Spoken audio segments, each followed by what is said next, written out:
Hello everyone. हम जो है क्लास 11th का जो है मतलब आपका 6th चैप्टर जो है स्टार्ट किया हुआ है। आज हम कॉर्क कैम्बियम के बारे में स्टडी करेंगे। हमारा जो प्रीवियस आपका जो टॉपिक था दैट इज़ वेस्कुलर कैम्बियम, उसको हमने डिटेल में स्टडी कर लिया है। आज हम कॉर्क कैम्बियम को स्टडी करेंगे। देखो कॉर्क कैम्बियम क्या होता है। कॉर्क कैम्बियम बहुत इंपॉर्टेंट है, यहाँ से भी बहुत सारे क्वेश्चन जो आपके एग्जाम में जो पूछे जाते हैं।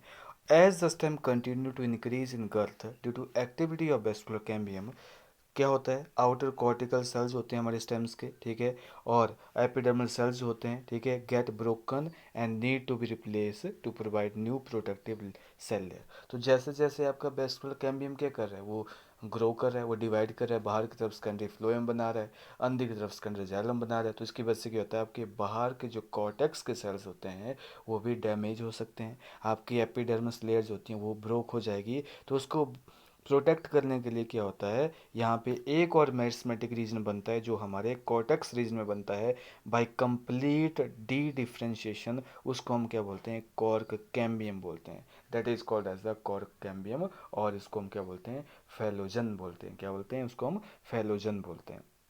ये कहाँ बनता है, ये cortex region of the stem में बनता है by the process of de differentiation. और ये पूरा का पूरा कैसा होता है, ये सेकेंडरी इन ओरिजिन होता है, ठीक है। अब बोलता है कि जो फेलोजन है ये बहुत, इसमें क्या है तो कॉर्क कैम्बियम। इसमें होता क्या है, इसमें क्या होता है, ऐसे बहुत सारे सेल्स होते हैं, प्रेजेंट होते हैं। ये सारे के सारे सेल्स क्या होते हैं, ये मेरिस्मेटिक होते हैं, ये मेरिस्मेटिक होते हैं। अब ये सेल्स जब डिवाइड करेंगे, जब ये सेल डिवाइड करेंगे तो बाहर की तरफ क्या बनाएंगे, कॉर्क बनाएंगे। बाहर की तरफ क्या बनाएंगे, कॉर्क सेल बनाएंगे, ठीक है। और अंदर की तरफ क्या बनाएंगे, सेकेंडरी कॉर्टेक्स बनाएंगे। क्या बनाएंगे, सेकेंडरी कॉर्टेक्स बनाएंगे, ठीक है। जब आपका फेलोजन एंड कॉर्क कैम्बियम क्या करता है, डिवाइड करता है तो बाहर की तरफ क्या बना रहा है, ये कॉर्क बना रहा है जिसको हम फैलेम भी बोलते हैं। कॉर्क बना रहा है। और अंदर की तरफ क्या बना रहा है, सेकेंडरी कॉर्टेक्स बना रहा है। क्या बना रहा है, सेकेंडरी कॉर्टेक्स बना रहा है, ठीक है। इसमें पेरेनकाइमेटस सेल्स हैं और this is called as the cork cambium. दोबारा बता रहा हूँ कि फेलोजन्स होती है या कॉर्क कैम्बियम जो होता है, एक couple of layer thick and इसमें narrow thin walled and nearly rectangular cell present होते हैं। नियरली रेक्टेंगुलर सेल इसमें क्या होते हैं, प्रेजेंट होते हैं। जब कॉर्क कैम्बियम या फेलोजन डिवाइड करता है पेरिक्लाइनली तो क्या करता है, ये दो टाइप के सेल्स होते हैं, बाहर की तरफ या अंदर की तरफ बनाता है। द आउटर सेल जो कि किस में डिफ्रेंशिएट हो जाएंगे, वो कॉर्क में डिफरेंट हो जाएंगे। और कॉर्क को हम फैलेम भी बोलते हैं, कॉर्क को हम क्या बोलते हैं, फैलेम भी बोलते हैं, ठीक है।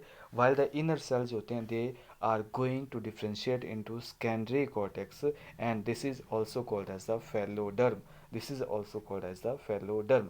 और आपका कॉर्क जो होता है, ये जो कॉर्क सेल होते हैं आपके, ये जो कॉर्क सेल हैं, ये क्या होते हैं, ये इम्परवियस होते हैं किसके लिए, वाटर के लिए। They are impervious to water. क्यों, क्योंकि इनके अंदर सुब्रेन की डिपोजिशन जो होती है सेल वॉल में हो जाती है। सुब्रेन की डिपोजिशन जो होती है सेल वॉल में हो जाती है, ठीक। इसलिए क्या होते हैं, वाटर के लिए इम्परविएबल होते हैं। और इसलिए आपने सुना होगा कि हम जो लैब में जो हमारे जो बहुत सारे ऑपरेटर्स होते हैं, बहुत सारे जो मतलब केमिकल्स को स्टोर करने वाली जो बॉटल होती हैं, उनके ऊपर कॉर्क का जो मतलब हम ढक्कन लगाते हैं, ठीक है। कॉर्क का जो मतलब, तो वो कहाँ से ऑब्टेन होता है, तो कमर्शियल कॉर्क जो होता है that is obtain from oak tree, ठीक है। ओक ट्री यानी कि आपका क्वर्कस सुभर से हम क्या करते हैं, क्वर्कस, ठीक है, क्वर्कस सुभर से हम क्या करते हैं, उसको ओबटेन करते हैं, ठीक है।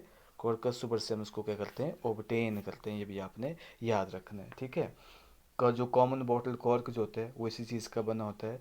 और सेकेंडरी जो आपके जो सेकेंडरी कॉर्टेक्स होगा वो कैसा होगा, सेकेंडरी कॉर्टेक्स में क्या होगा, आपका जो मतलब यहाँ पे पेरेनकाइमेटस सेल्स होते हैं, ठीक है। और फेलोजन, फैलेम एंड फेलोडर्म जो होते हैं, उसको हम तीनों को मिला के क्या बोलते हैं, पेरिडर्म भी बोलते हैं। तीनों को मिला के हम क्या बोलते हैं, पेरिडर्म भी बोलते हैं। ये भी इंपॉर्टेंट है आपके एग्जाम में, जो है एग्जाम में क्वेश्चन पूछे जाते हैं यहाँ से।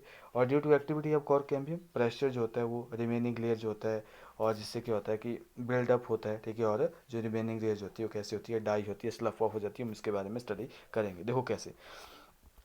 एज द स्टेम जो होती है, इसमें मैंने आपको क्या बताया कि कॉर्क कैम्बियम बनेगा, ठीक है। और क्या होगा, आपका फेलोजन डेवलप होगा, और जैसे कॉर्टेक्स सिस्टम में, ठीक है, और पूरा का पूरा क्या होता है, ये सेकेंडरी होता है। Phellogen is couple of layer thick, it is made up of narrow thin walled and nearly rectangular cell का बना होता है। और फेलोजन क्या करेगा, कट ऑफ करेगा सेल ऑन बोथ साइड, और आउटर सेल क्या करेंगे, they are going to differentiate into cork और phellem, while the inner cells होते हैं they are going to differentiate into secondary cortex and phalloderm। और कॉर्क्स होता है it is impervious to water due to suberin deposition हो जाती है इसकी सेल वॉल में। और सेल ऑफ सेकेंडरी कॉर्टेक्स होते हैं दे आर पेरेनकाइमेटस। और फेलोजन, फेलेम एंड फेलोडर्म जो होते हैं they are collectively known as periderm बोलते हैं। और due to activity of cork cambium, pressure जो होता है बिल्टअप होता है हमारी remaining layer of peripheral to phellogens, and ultimately this layers होती हैं ये डाई ऑफ हो जाती हैं, स्लफ ऑफ हो सकती है। देखा होगा आपने जो ओल्ड ट्री होते हैं उनकी जो बाहर वाली लेयर कैसी होती है, स्लफ ऑफ होती है, ठीक है। अब यहाँ पे एक टर्म यूज़ की जाती है that is called as the bark. Bark क्या है, एक नॉन टेक्निकल टर्म है जिसका मतलब क्या है कि जितना भी टिश्यू आपके बेस्पर कैम्बियम के बाहर है उसको हम क्या बोलेंगे, बार्क बोलेंगे, ठीक है। The tissue which is present outside the vascular cambium it is called as the बाहर के यानी कि सेकेंडरी फ्लोएम, ठीक है। तो ऐसे कौन कौन से होते हैं, पेरिडर्म भी आ गई पूरा। पेरिडर्म में क्या होगा, आपका फेलोजन होगा, फेलेम होगा, और फेलोजन होगा, फेलोडर्म होगा, ठीक है। सेकेंडरी फ्लोएम आ गया। तो बार्क जो होता है जो अर्ली इन सीजन में बनता है उसको हम अर्ली बार्क बनते हैं बोलते हैं, और जो लेट सीजन में बनेगा उसको हम क्या बोलते हैं, लेट बार्क और हार्ड बार्क भी बोलते हैं, ठीक है। अब देखो यहाँ पे बहुत ही इंपॉर्टेंट क्वेश्चन आता है आपका कि कुछ रीजन में क्या करेगा आपका फेलोजन या जो कॉर्क कैम्बियम है वो क्या करेगा, वो कट ऑफ करेगा closely arranged parenchymatous cells on the outer side instead of cork cell. तो यहाँ पे कुछ रीजन में क्या करता है हमारा जो फेलोजन्स होता है वो क्या करेगा, बाहर की तरफ क्या करेगा, एक क्लोजली अरेंज्ड, ठीक है, पेरेनकाइमेटस सेल्स को कट करेगा, जो क्या करते हैं, जो एक लेंस शेप ओपनिंग बनाते हैं, ठीक है। वो कॉर्क नहीं बनाएगा यहाँ पे, वहाँ पे लेंस शेप ओपनिंग बनती है, और इन्हीं ओपनिंग को हम क्या बोलते हैं, लेंटी सेल्स बोलते हैं। क्या बोलते हैं, लेंटी सेल्स बोलते हैं। और लेंटी सेल्स का काम क्या होता है, आपका गैसेज एक्सचेंज करना, ठीक है, with outer atmosphere and internal tissue. तो आप पढ़ सकते हैं यहाँ पे, आप देख सकते हैं यहाँ पे लेंटी सेल्स।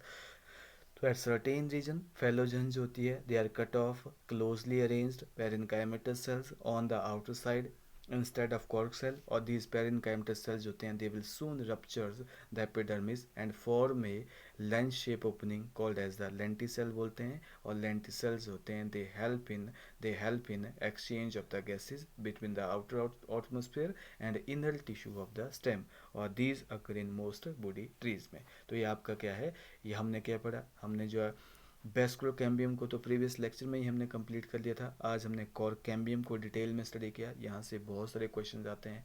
आज हमने अर्ली बार्क, लेट बार्क या बार्क के बारे में स्टडी किया। पेरिडर्म आपको पता होना चाहिए कि पेरिडर्म क्या होती है, लेंटी सेल्स क्या होते हैं, कॉम्प्लीमेंट्री सेल्स होते हैं, इनको हम क्या बोलते हैं। देखो लेंटी सेल्स में आपके कॉम्प्लीमेंट्री सेल भी प्रेजेंट होते हैं, ये भी देखने, ये भी क्या होते हैं, कॉर्क सेल नहीं होते। उसके बाद क्या होंगे, हम पढ़ेंगे सेकेंडरी ग्रोथ इन रूट में। जैसे आपने सेकेंडरी ग्रोथ इन जाइलम पढ़ी वैसे ही क्या होता है, स्टेम पढ़ी वैसे ही रूट में ही क्या होती है, आपकी सेकेंडरी ग्रोथ होती है। ध्यान से करें, इन डाइकोट रूट में क्या होता है, देखो यहाँ पे पहले मैंने आपको बताया था कि वहाँ पे वेस्कुलर बंडल जो होते हैं वो रेडियल होते हैं। जाइलम होता है, फ्लोएम होता है, जाइलम होता है, फ्लोएम होता है, टेट्रार्च कंडीशन होती है। और जाइलम और फ्लोएम के बीच में मैंने आपको क्या बताया था, कंजक्टिव टिश्यू प्रेजेंट होता है। अब ये कंजक्टिव टिश्यू क्या होता है, और पेरिसाइकिल क्या करेगा, पूरा का पूरा डिफ्रेंशिएट करेगा और एक कैम्बियम रिंग बना देगा। आप देख रहे होंगे यहाँ पे एक कैम्बियम रिंग जो होता है बन चुका है, this is called as the cambium ring, ठीक है। कैम्बियम रिंग जो है पूरा का पूरा डेवलप हो चुका है, और ये पूरा का पूरा कैम्बियम रिंग जो होता है क्या होता है, it is secondary in origin, ठीक है। ये सेकेंडरी ओरिजिन है, को पहले से कुछ भी प्रेजेंट नहीं था, ये बाद में ही बना। कैसे बना, लेट इन लाइफ में बना by the process of de differentiation, this is called as the secondary in origin. लेकिन स्टेम में क्या था, स्टेम में आप देख सकते हैं कि जो कैम्बियम जो था वो कुछ पहले भी प्रेजेंट था, दैट इज इंट्राफेसिकुलर कैम्बियम जो एक वेस्कुलर बंडल के बीच में था, और जो डिफरेंट वेस्कुलर बंडल के बीच में बना मेडलरी रेस के bye the process of de differentiation, उसको हमने इंटरफेसिकुलर कैम्बियम बना, वो सेकेंडरी इन ओरिजिन था। तो उसमें कुछ जो आपके डायकोट स्टेम में कुछ प्राइमरी ओरिजिन था और कुछ सेकेंडरी ओरिजिन था। लेकिन रूट के केस में क्या होता है, in dicot root vascular cambium जो होता है वो क्या है, कंप्लीटली सेकेंडरी इन ओरिजिन है, और ये ओरिजिनेट होता है the tissue located just below the phloem bundle end portion of pericycle. और वही चीज़ है प्रोटोजाइलम में, आपके जाइलम और फ्लोएम के बीच में जो टिश्यू है कंजक्टिव टिश्यू, वो क्या करेगा, ये बनाएगा, एक रिंग बनेगा, और पूरा रिंग फिर बाद में क्या हो जाएगा, आपका सर्कुलर बन जाएगा रिंग। और रिंग क्या करेगा, फिर वही करेगा, डिवाइड करेगा, अंदर की तरफ सेकेंडरी जाइलम बनाएगा, बाहर की तरफ सेकेंडरी फ्लोएम बनाएगा, वही डिवाइड करेगा। तो this is the example of secondary growth in dicot root. आपकी सेकेंडरी ग्रोथ होती है केवल डाइकॉट ही शो करते हैं, ठीक है, dicot stem, dicot root, leaf में तो नहीं होती, ठीक है, और मोनोकॉट स्टेम में भी नहीं होती, मोनोकॉट रूट में भी नहीं होती।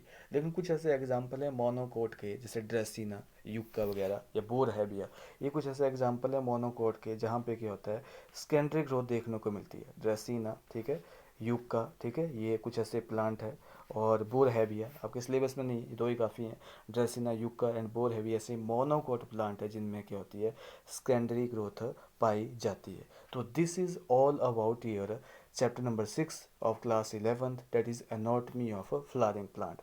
इसके बाद जो आपका चैप्टर स्टार्ट होता है that is anatomy of animals. Animals के टिश्यूज़ के बारे में हम स्टडी करेंगे, एनिमल्स, डिफरेंट एनिमल्स के बारे में हम स्टडी करेंगे, लेकिन वो आपके नेक्स्ट लेक्चर में होगा। ओके।